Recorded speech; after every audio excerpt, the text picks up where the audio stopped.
How to transfer contacts from iPhone to Android. Hello everyone, I am Bishaka and welcome to our channel. Now let's get right into the tutorial. Firstly, go ahead and open App Store on your device and in the search bar search for Contacts, Sync to Google and more. Go ahead and download this particular app on your iPhone and further launch the app. Once launched, open the app and you will see the option to sign in.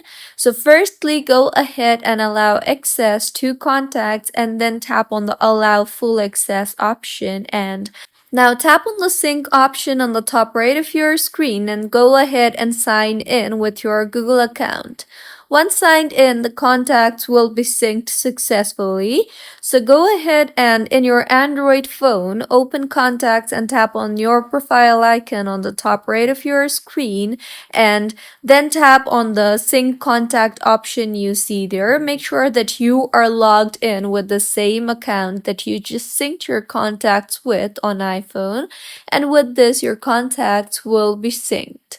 So this is how you can transfer contacts from iPhone to Android. If you find this tutorial helpful, please like the video and do comment if you have any queries.